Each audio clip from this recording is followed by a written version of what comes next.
Bwana Yesu Kristo asifiwe. Ninakusalimu sana katika jina kuu la Yesu Kristo. Karibu sana katika kipindi cha Saa ya Faraja katika Kristo, na tuna somo jipya kabisa ambalo linahusu neno la Mungu, nguvu ya neno la Mungu. Lengo la somo hili ni kukujulisha na kukusaidia kulijua zaidi neno na kujua kazi zake kiutendaji. Mstari unaotuongoza ni kitabu cha Waebrania sura ya 4 mstari wa 12. Neno la Mungu li hai tena lina nguvu, tena lina ukali kuliko upanga uwao ukatao kuwili, nalo tena la choma hata kuzigawanya nafsi na roho na viungo na mafuta yaliyomo ndani yake, tena jepesi kuyatambua mawazo na makusudi ya moyo. Kwa hiyo neno limebeba nguvu. Neno lina uwezo wa kuwa upanga wa kugawa nafsi na roho. Neno lina uwezo wa kufahamu yote, vitu vyote huwa wazi mbele zake. Kwa hiyo neno lina nguvu ya kuponya, lakini neno lina nguvu ya kuokoa. Lakini neno lina uwezo wa kusafiri likitumwa, kwa sababu lina uwezo wa kutembea. Kusoma katika Zaburi ile ya 107 mstari wa 20 inasema, hulituma neno lake, huwaponya na kuwatoa katika maangamizi. Ukisoma Zaburi ya 68 mstari wa 20 inasema kwamba Mungu kwetu sisi ni Mungu wa kuokoa, na njia za kutoka kwenye mauti zina Yehova Bwana. Kwa hiyo neno ni Mungu.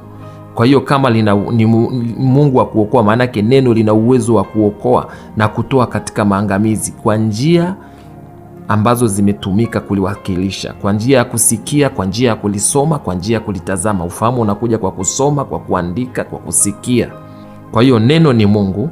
Neno limebeba nguvu ya kuokoa kutoka kwenye mauti, lakini neno pia lina uwezo wa kusafiri, kama nilivyosema katika Zaburi ya 107 mstari wa 20 anasema, hulituma neno lake, huwaponya na kuwatoa katika maangamizi.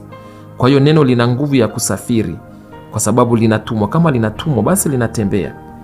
Wale wote ambao walikuwa wanataka kujua tabia za neno la Mungu, neno la Mungu ni Mungu, neno la Mungu limebeba nguvu. Kwa hiyo neno ni Mungu. Katika kitabu cha Yohana sura ya 1 mstari ule wa 1 mpaka wa 5 anasema, hapo mwanzo palikuwepo na neno, naye neno alikuwepo kwa Mungu, naye neno alikuwa Mungu.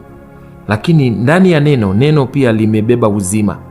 Ukisoma katika neno la Yohana sura ya 1 mstari wa 3 mpaka wa 5 anasema kwamba ndani yake kuna nuru, na ile nuru ni uzima wa watu. Kwa hiyo ndani ya neno kuna uzima, ndani ya neno kuna nuru ya watu, ndani ya neno kuna nguvu. Katika Waebrania 4:12 ndani ya neno kuna nguvu. Kwa hiyo wale wasiosoma neno la Mungu, anzeni kusoma neno la Mungu na kulitafakari. Maisha yenu yatabadilika, kwa sababu ndani ya neno la Mungu kuna nguvu. Kama umepungukiwa nguvu, utatiwa nguvu kusoma neno la Mungu. Kama hauoni njia mbele yako, neno la Mungu limebeba nuru. Kama hauoni sasa nifanye nini, unasikia kukata tamaa, neno limebeba kutia moyo. Kama unasikia hofu, soma neno la Mungu, tafakari neno la Mungu. Ndani ya neno la Mungu kuna ujasiri. Neno limebeba roho ya ujasiri ndani yake. Biblia inasema kwamba neno la Mungu ni upanga, linaweza likakata tabia mbaya zilizo ndani ya mtu. Lakini neno ni nyundo. Ukisoma katika Yeremia 23 mstari wa 29 anasema neno la Mungu ni nyundo. Neno la Mungu ni moto. Neno la Mungu ni nyundo. Ndani ya neno kuna moto wa kuteketeza kazi za mwovu. Ndani ya neno kuna nyundo ya kuvunja roho zilizosimama zozote kama vizuizi. Kazi ya nyundo pia ni kurekebisha tabia. Kuna tabia, ukishaanza kuwa mtu wa kusoma neno na kulitafakari, kuna tabia zitapondwa na neno la Mungu zilizoko ndani yako. Umezaliwa nazo, nyingine umeziiga mtaani uko zitavunjika. Kwa hiyo kaa na neno la Mungu. Neno la Mungu ni Mungu. Baba, tunakushukuru kwa mtazamaji na msikilizaji wetu. Naamini ya kwamba kupitia ujumbe wa neno la leo ya kwamba atasoma neno la Mungu, na yule asiyekuwa na Biblia, ninaomba sasa Bwana achilia neema apate Biblia. Yule mwenye Biblia lakini haisomi, Baba achilia kiu ya kusoma neno ifunguliwe ndani yake.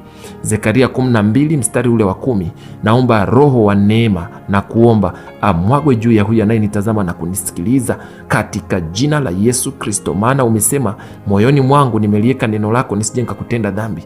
Na umesema katika Zaburi ya 119 mstari wa 133 ya kwamba uzielekeze hatua zangu kwa neno lako, uovu usije ukanimiliki. Baba, naamini kabisa yeyote mwenye neno la Mungu uovu hautaweza kumiliki. Ninaomba ukabariki ujumbe wa neno lako, na watazamaji na wasikilizaji wote ukawabariki katika jina la Yesu Kristo. Amen.